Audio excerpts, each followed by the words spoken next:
Hi, this is Dr. Enjoy. Are you tired of all the stress, trauma, mental illness, drugs, toxic relationships, money worries, identity crisis, gender dysphoria, grief, loss, purposelessness? Wouldn't it be great to have something to help guide you through all of this stress? Well, look no further. Purchase your Enjoyno, Nurturing Authentic Living. This isn't your ordinary journal. It's a 7-in-1 therapy companion that covers 5 crucial health areas: mental, physical, financial, aspirational, and social health, plus 2 core foundations: resilience and empowerment, crafted using my innovative Inspire Joy method. This book packs 300 pages filled with journal prompts, therapeutic worksheets, 100 positive affirmations, self-care tips, and action steps, all designed to help you unlock your path to less stress and more joy. Head to Amazon today to purchase your Enjoyno for just $39.08. He had a health scare. He's perfectly fine now, but he had a health scare. And when he was laying in the hospital bed, or no, not even a hospital bed, it was just an outpatient, he was scared because you're thinking about stuff like, what could be happening to me? Your mind just goes to the worst. And he said, I could be having 100 problems, but when it comes to my health being bad, that only goes down to one problem, because none of that other stuff matters anymore. If you can't take care of your body or your body's failing, that's your only problem at this point. So take care of it so you can take care of every other problem that you have. Welcome to Journey to Joy Live, a podcast to promote wellness, resilience, and joy while breaking down the stigma of mental illness in the Black community and providing mental health awareness. I'm your host, Dr. Enjoy, and today I bring to you episode 63. Nurture Reset, Body Goals Beyond Fitness for Full Health. All right, so as we talk about nurture, that is the N in Inspire. Remember, we're talking about the Inspire Joy, right? The Inspire Joy series. This is week 2 of that. Last week, we talked about the I in Inspire. The I in Inspire is integrity. And I failed to show the chapter integrity and how there's these beautiful pictures that separates out each chapter. So yeah, I mean, there's a Black female on the front, but we got some guys in here too. So integrity we got right here, and we talked about our thought shifts, our emotion shifts, gratitude, and our trauma yields. That's what we talked about last week, episode 62. Check it out if you missed it. So now episode 63 goes into nurture, the N in Inspire. And our nurture is all about our physical health. So look at these beautiful colors. We got another fellow right here. And then there's the positive affirmations right here. So there's 100 positive affirmations in the Enjoyno, and they are just spread throughout in different colors and things because I love colors. That's part of my self-care, colors. So nurture, when we think about nurturing our body, whether that is through what we feed our bodies, what we put in our bodies, what we expose our bodies to, whether that's food or drugs or any type of substance or medication. So nurturing our bodies, as well as nurturing our bodies through sleep, healthy sleep routines, and of course, nurturing our bodies through exercise. So I always talk a lot about exercise and fitness. I even have a whole podcast episode on fit fulfilling. And so that's why this is Body Goals Beyond Fitness for Full Health.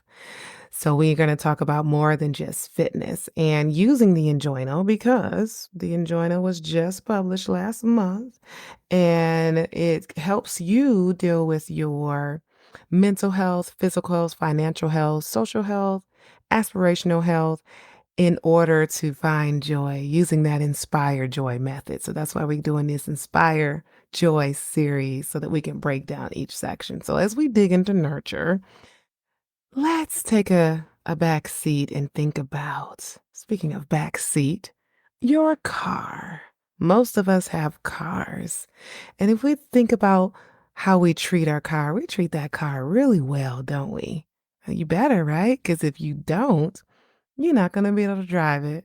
You rely on your car to get you from A to B, to get you from A, B to C, all the places you're trying to get to. When it needs gas, you put gas in it. Why? Because if you don't, the car going to stop and you can't drive it.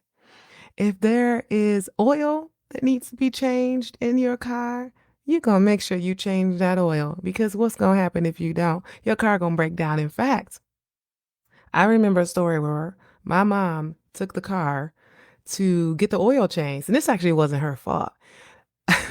Somehow the person put the oil, or they took the oil out, but somehow forgot to put the new oil in. So she drove off the lot with no oil, barely made it a block away, and the car broke down. The whole engine was gone. So cars need oil, right? Cars need gas. It needs coolant. I've had stories, I think this was the same vehicle where we just had to keep putting coolant in it. I don't know what was going on. Was it leaking or what? We just always had to put coolant in this car. It would just lose it. I don't even think I would know what coolant is if it wasn't for this experience. But cars need coolant too. I don't even remember what it does. But guess what? Cars need coolant. They need engines. They need all these things. And there's certain lights that come on in our car. And hey, if it's the gas signal, we know exactly what that is. Sometimes the service engine soon light comes on. Sometimes there's these wild signals and we don't even know what's going on. But when you see those signals, are you just going to drive your car around and ignore the signals? Nah, you take it straight to the lot. You may take it to the dealer where it came from, or you may take it to somewhere because you done found someone that's a little bit cheaper. But guess what? You're taking the car in to make sure it's fixed because if you ignore those signals that your car is going to break down. We take our car very seriously and we usually don't say anything negative about our cars, right? A lot of people have this superstition that if they say something negative about their car that it's going to break down. And you're usually not looking at your car and saying, "Oh, you just look awful." Like we don't talk to our cars that way. Hey, maybe there are people that do that, but I feel like for the most part, people just happy to have their car. And there's many people who are financially savvy with their budget who buy used cars or still have their cars from college. And that car is as old as all get out. But guess what? It's getting them from A to B. They're not complaining and they don't have a car note and they're really excited. So, why am I spending all this time talking about cars? Obviously, it's a metaphor for your body. We take so much care for our cars and recognizing the signals and taking it in and make sure it's taken care of. We got to do the same thing with our bodies. We have to respect the fact that our bodies are getting us from A to B. We have to respect the fact that there are signals in our bodies, just like a car, that's telling us it's something wrong and not walk around throughout the day and not get it taken care of. We have to respect the fact that there are things that we need to put in our body that our body needs and things that we don't put in our body that our body does not need. Are you putting water in the gas tank? No. Are you putting vinegar in the gas tank? Are you putting some soda where it needs coolant? No, no, you're not worried. You're not doing any of that. You're putting the right things in your car because you know your car needs it. So the same thing with your body, putting the things in your body that is healthy and that it needs. And again, the same way you're not talking about your car and the way it looks, you just worried about whether it's going to get you from A to B. Same way about our bodies.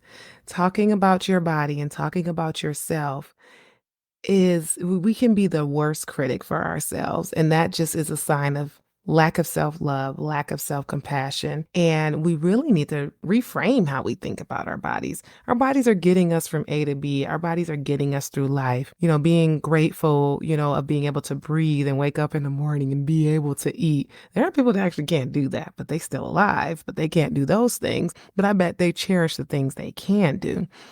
So being able to reframe how you think about your body is really important instead of being worried about how it looks and that it is helping you get through life. So let's start with fitness, of course. When it comes to nurture, the nurture reset, there's four things I want you to think about. The first thing is fitness, right? The second thing is nutrition, what you're putting in your body. The third thing is making sure you're getting good sleep. And the fourth thing is what you put in your body and making sure you are going to your doctor's visits, making sure you are keeping up with medications you're supposed to be taking, and making sure you're monitoring other things like substances or alcohol and, not overdoing it, right? Some of the things you should not be doing at all, especially if it's illegal. But then, as far as alcohol, doing it in moderation. You know who you are. You know if you're a person that should not be drinking alcohol at all. And you know if you're a person that maybe should just only have one glass. So, know who you are. I'm not here to say don't drink at all. I happen to not drink. My husband doesn't drink anymore. He's sober for almost 5 years. My mom hasn't drank in a few decades. My dad was he wasn't an alcoholic. He was a drug addict, but I don't think he had trouble with alcohol. But anyway, my mom vowed not to do those things. So it's like I grew up in a family that really didn't do a lot of those things. So know who your family are, know who your family is, know who you are. And I I don't drink because I know I have an addictive personality. So if you know you have an addictive personality, why are you turning to alcohol or drugs or cigarettes knowing good and well that's just gonna, you're gonna keep turning to it because you have an addictive personality. So I know not to touch those things because even with sushi or even with sugar, I'm like that. I'm like, "Ooh, let me just eat it all." Like, I'm all or none. It's either I do it or I don't. So I know that for myself. There's no moderation. Even last week, actually, and we're talking about food at this point, I I have not been doing sweets for, like, several weeks at this point, and I love sweets. I love sweets. So it's pretty hard for me to not do sweets. And we were at a repast, and there was a cheesecake, little cute little cheesecakes, and I was like, "Ooh, I'm gonna eat a little cute little cheesecake." So I ate it and it was good, and I asked my sister because she had the banana pudding. So I said, "Ooh, is the banana pudding good?" And she said, why are you asking about that? You just had cheesecake." And I looked at her like, "Are you telling me I can't go and get this banana pudding? Because I want the cheesecake. I mean, I want the more banana pudding, even though I had the cheesecake." And she's like, "You're doing it. You know what you're doing. You already know this is your slippery slope. When you start eating sweets, you keep eating more." And I was like, ooh, and I really wanted it. But she was so right. And she was like, "You know what? I have some empowerment for you. Why don't you take a little spoonful of the banana pudding and then just throw the rest away?" I'm like, "How am I going to throw it away?" So anyway, I took her advice. I took a little spoonful of banana pudding, and actually it was way too sweet. I didn't even want it. So I threw it away. And therefore, yes, that's some awesome discipline. Thank you for the comment. You gotta be disciplined. That is key when it comes to nurturing our bodies and what we put in our bodies and what we avoid to put in our bodies. But that's why it just goes back to being able to know who you are, your true self, and monitoring, what it is that who you are. So I know that for myself, and not to say I'm never gonna do sweets again, but it's just for now, I'm just, kind of taking a break. Well, I had something sweet today and I was able to put it away. So that's cool, but I can't do it every day. So the first thing, what did I say? We're talking about fitness. I go all over the place, but I think y'all know that by now. So as far as nurturing our bodies through fitness, we need discipline throughout all of this, throughout making sure we're getting good sleep, discipline for that, discipline for fitness, discipline for a healthy diet, as well as discipline for what I mentioned as far as the fourth criteria for nurture, which is making sure you take in your medications when you need to, go into doctor visits and things like that. And of course, avoiding certain substances for your body. So physical, I'm a runner. Of course, I love running. Of course, I'm going to say, yeah, run. It's amazing. But you don't have to do it. There's different types of physical activity that can work for you. Maybe you want to try running. Maybe you want to try walking. Maybe you want to try yoga. Maybe you want to try Pilates. Try swimming. Try different things and figure out what you like. Some people say, "Oh, I hate running. I'm never going to do that." Some people say, "I hate weight training. I'm never going to do that." Okay, fine, but try it because you never know. You might actually like it. Because there was once upon a time I was not a runner. I did the ellipticals. I did, how was I doing weight training at that point? I know I did a lot of the elliptical and maybe a few of the weight. Oh, I remember what I did. I forgot his name. He did the yeah, I forget. But I used to do a guy who had workout videos. This was ages ago. Wish I could remember. Beachbody. Beachbody. He was through Beachbody, but that wasn't his name. Anyway, somebody comment if you know who I'm talking about. Black man. Whatever. So that's what I used to do. I used to do a lot of cardio and it was fun. It was great. I was not doing running. But somehow I decided, let me get on a treadmill. Let me see how this works. Cause I was just like, ooh, this is hard. And I remember my first 5K, which is 3 miles, was like, felt like forever. Shanti, thank you. Shanti, yes. I used to do Shanti all the time. Huh. I was gonna wake up at 2 a.m. and say, oh, Shanti. Thank you. He was good. I wonder if he's still doing stuff. So, yes, you may change how you work out or change what you do. I was doing those plyometric workouts and then I changed to running. So, find out what works for you. And just because it might be something that you don't want things, everybody knows.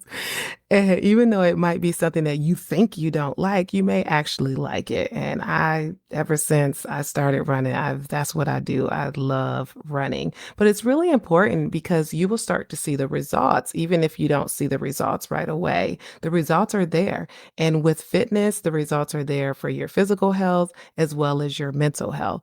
Physical health, you got your heart health. It makes your heart rate go up higher because and that's healthy. Your heart rate should go up. If your heart rate is not going up when you're working out, that's actually an issue. You should talk to your doctor about that. So your heart rate should go up. So doing an activity 30 minutes a day, at least 30 minutes a day, to increase your heart rate is very beneficial to your heart, beneficial to your muscles, beneficial to your bones. You get increased bone strength, lots of different things. The blood is going to your muscles, the blood is getting to different organs of your body. So everybody I know knows all of that, I would imagine. But obviously, we need to find ways to focus more on physical health. And some people say, well, it's difficult to start. I don't usually do it. And it's like, how do I do it? Sometimes you got to trick your mind. You got to go to sleep with some workout clothes and just you just have to do it. One of the therapy strategies is behavioral activation. And behavioral activation means like not waiting till you feel like it. Like sometimes you're just not going to feel like working out, but you do it because you need to. You start because how else are you going to do it but start? And then the habit kicks in because you start to feel better. You start to see those pounds drop if you're looking for that, or start to see the fat percentage if you're looking at that. You don't even have to track any of those things. I'm not even talking about trying to lose weight or trying to weigh yourself, but obviously, physical exercise helps you lose weight if that is what you need. But yeah, nurturing physical health, physical fitness is very important. So going to the second thing, because I talk a lot about physical health, and really the point of this is to go beyond that, to beyond the fitness. And the second thing that I talk about in the Enjoyno, as far as what you nurture, is what you put in your bodies. And that is really important because a lot of times we are eating for our feelings. We are stressed out and we are anxious. So we just start eating, or maybe our depression reduces our appetite and we're not eating enough. Or maybe we are drinking a lot of alcohol, and a lot of alcoholics are not eating well. So therefore, you might gain weight for a particular reason because the alcohol is high in carbs, or you're losing weight because you're not eating a lot. So it actually can go both ways, gaining or losing because of your alcohol. So monitoring that. Why am I drinking a lot? That's that signal. I talked about the car in the beginning. The car has alarms and signals and lights that go off to say something's wrong, something's wrong, something's wrong. So if you're increasing your alcohol intake, or you're increasing your smoking or your vaping or whatever you're doing, that's a signal. That's a signal that something might be wrong. Are you stressed out? Are you depressed? Are you anxious? Are you self-medicating? Eating more cakes, eating more ice cream, your diet is all of a sudden off. That's a signal. That's a signal. What is happening? Are you self-medicating through those substances, through the alcohol, or through sweets, or through whatever it is that's your vice? And yes, cheesecake and ice cream, that's my vice. I love it. Donuts I don't really care about, but ice cream? Oh yeah. Oh yeah. But and you can ask my husband. I love those things, but I actually done good without it. So I feel like if I can go without ice cream for as long as I did, you can too. So it's a matter of starting the process, sticking to it with that discipline, as she said, and being consistent. I'm gonna mess it up. Let's see, because there's persistency and there's consistency. So I think persistence is what you need to start a journey, and consistency is what you need to maintain, or it's the other way around. Either way, you need both. You need consistency and you need persistency in order to be disciplined and get to that goal. And it doesn't have to be all at once. Maybe you choose, okay, I'm going to start with working out and that's what I'm going to do. I'm going to continue to eat however I want to eat, and then I'll ease into it. When I first started the goal of I want to lose the baby weight, I chose fitness first because that was easiest for me because I usually love to work out. My husband was looking at me like, how you gonna lose weight? You still eating all this crap that you like to eat. I love me some chips and guac. I'm not really a bread person, but I love tacos that has carbs. And I love my nuts. They gotta have the glazed nuts, and I can just eat. So he looking at me like, seriously, how you gonna lose weight? And you still eating that stuff because everybody knows that losing weight, especially for a woman, is 80% diet and 20% working out. Like you can work out all you want, but you're not gonna lose it. But I said, you know what? I'm easing into this. So I first started with the fitness, maybe for a month or so. See you. And then I decided, okay, I'll cut out sweets. But then I was still eating some other stuff, like pizza or things like that. So I cut out the sweets. I layered it. I can't go all in all at once. And then I cut out whatever breads I was eating and then, layer it. So you can't do it all at once, but you make a plan. I'm not even opening this. But as far as the nurture, when you open up your Enjoino, it starts with the SMART goals. So SMART goals, SMART, that is you're making a specific goal, measurable goal, something that's very specific and that you can measure, something that is attainable, relevant to what you're doing, and timely. So this is easy to use to help you get in what's my fitness goal, what's my nutrition goal, what's my sleep goal. And so for me, I had to level it out to start out with, okay, I'll stop eating the sweets, then I'll stop eating the bread, then I'll stop eating fried food. And then finally I said, okay, fine, no more Chick-fil-A. Ooh, that was hard. Oh my goodness. I love Chick-fil-A breakfast. It was the sausage, egg, and cheese with the hash browns and a bottle of water. Now that's not my vice. Pop, soda, I'm from Detroit, so I say pop. Soda, I can do without that. So I would get my little bottle of water and feel good about it. But Chick-fil-A breakfast, oh yeah, there were times I would go every day. Honey, you should be so proud of me. I do not eat no Chick-fil-A breakfast no more, but that is so good. Yeah, once you do without the food that you used to love, you get used to it. It's a new norm. And of course, we started fasting. Thank you. My husband can just fast, fast, fast, fast. But guess what? That weight would just melt off of him. And I'm just looking at him like, how are you doing this? And so, yeah, ginger ale has a lot of sweets. My mom loves ginger ale. Yeah. But yeah, going on a tangent, thank you for that comment. I used to tell people in my pediatric training, I learned that cutting out, if you are someone that drinks something like ginger ale or pop every single day, something as simple as cutting out that pop or soda, you can lose 20 pounds in a year just because you only cut out that soda. Okay, so where was I at? Fasting, right. So I was just like, maybe I should try my husband's diet because his weight's melting off. Maybe if I try his diet, it'll melt off. But I love breakfast. So I get the Chick-fil-A breakfast. I get, if I'm not at Chick-fil-A, oh, I would make my pancakes with scrambled eggs, put all the butter in there. And my pancakes aren't just normal pancakes. God rest my dad's soul. I gotta have them pancakes with the sides on them because I put oil in the pan and butter in the pan. So they're crispy and the batter is thin. So it's like crepes. They're not even pancakes, but they're crispy. I call them Nina pancakes. Everybody who comes to my house say, I want a Nina pancake. But you can't have those every day, but I was having them every other day. Put some candy pecans in there. And sometimes I put peanut butter in it. Ooh, y'all gonna have me relapse.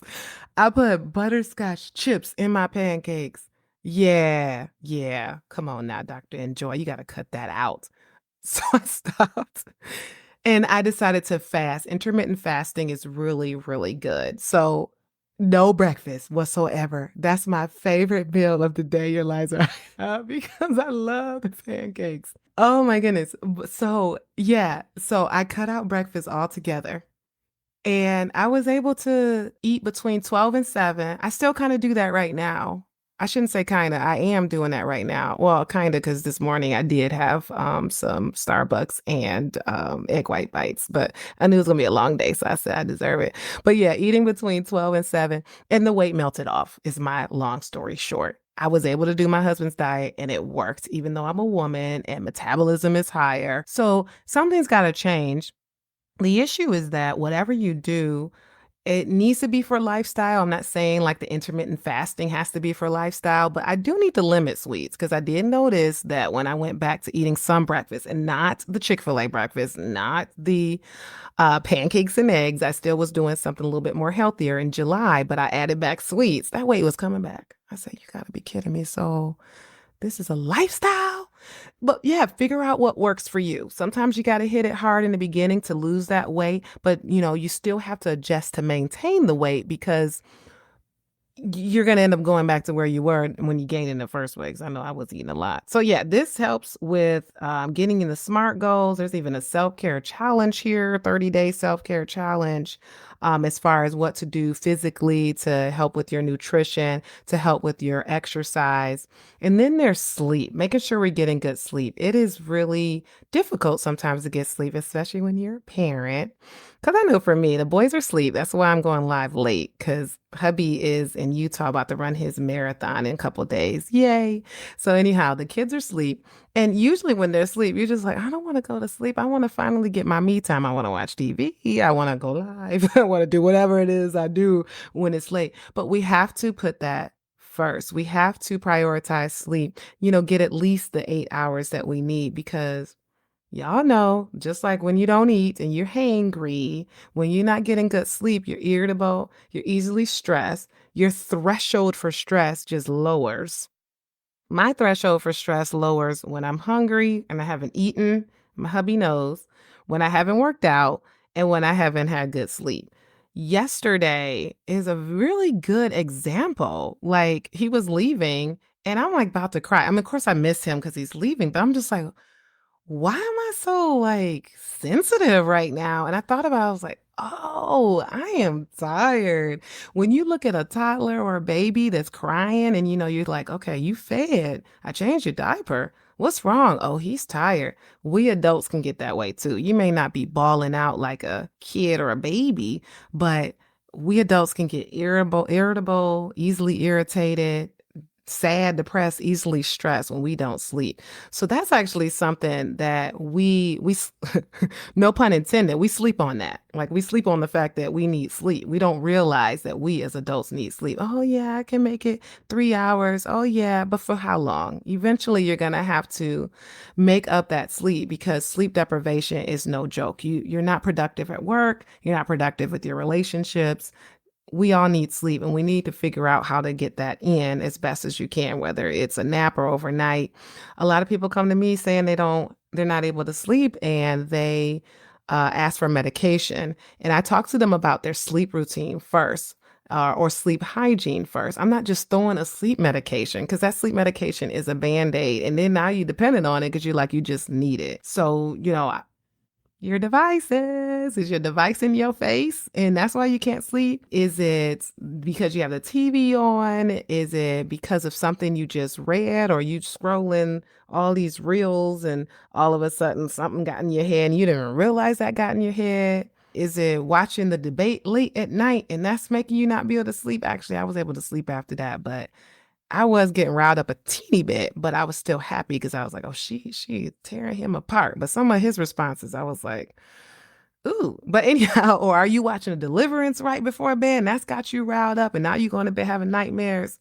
So pay attention to what you put in your mind. Oh, yeah, reading the Bible is a great sleep aid. That is good. Reading in general puts people at ease.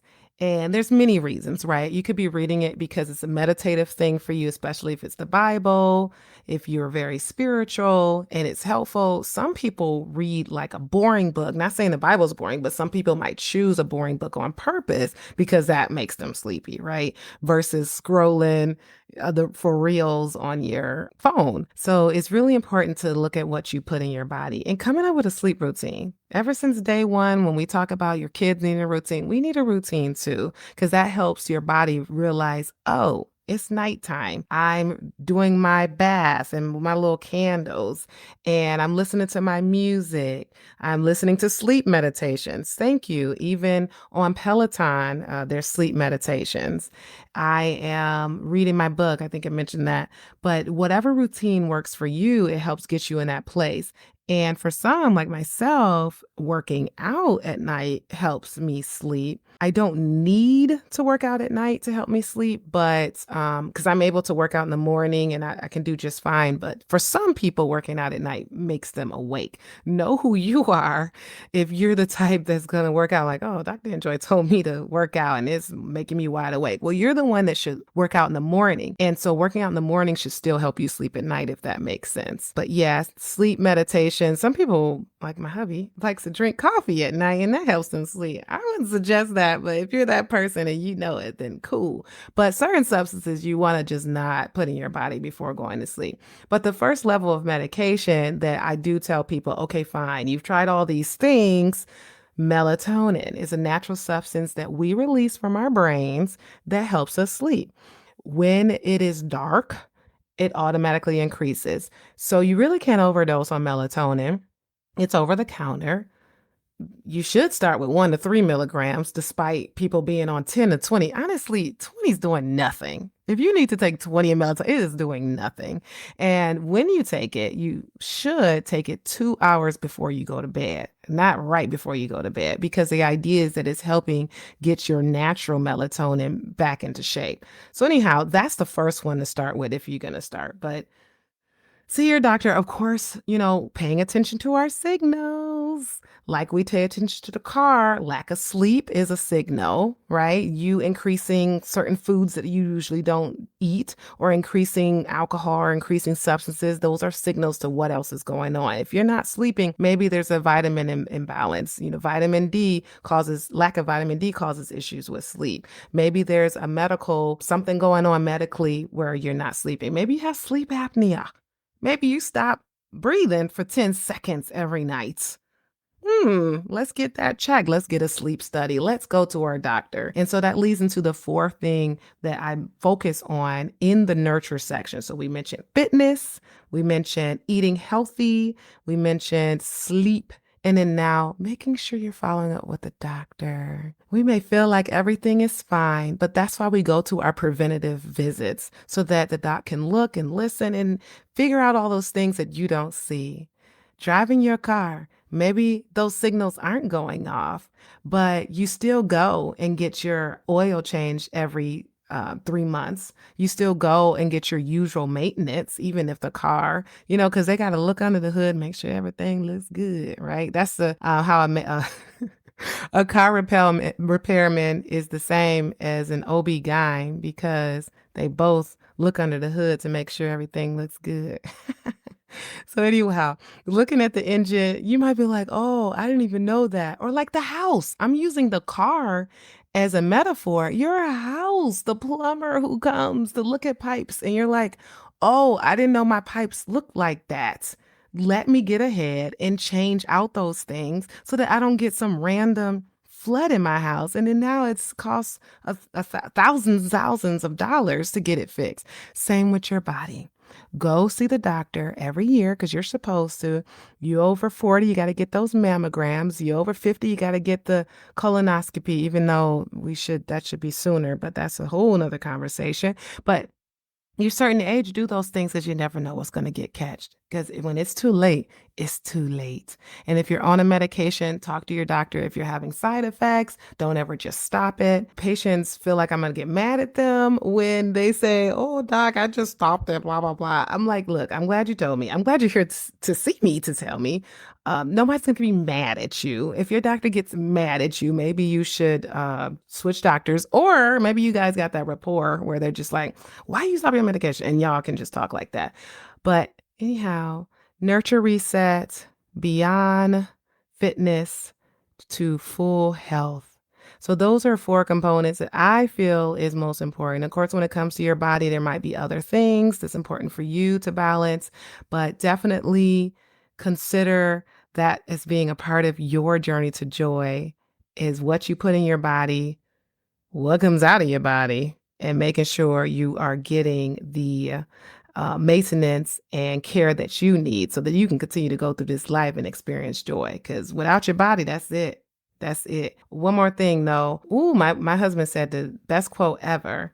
He had a scare, a health scare. He's perfectly fine now, but he had a health scare. And when he was laying in the hospital bed, or no, not even a hospital bed, it was just an outpatient. He was scared because you're thinking about stuff like what could be happening to me. Your mind just goes to the worst. And he said, I could be having 100 problems, but when it comes to my health being bad, that only goes down to 1 problem because none of that other stuff matters anymore. If you can't take care of your body or your body's failing, that's your only problem at this point. So take care of it so you can take care of every other problem that you have. All right. So if you missed integrity last week, we talked about your mental health, spiritual health, emotional health, and how to get through past traumas. Today we talked about nurture. Next week is the INS. So S in inspire, that is stability. So talking about your finances, that's more so going to be a transparent episode about how I need to get my finances together because I am not a financial guru, but I did my research and there's some things to help in that. Thank you for being here. Thank you for watching. Yes, I appreciate you and see you next week.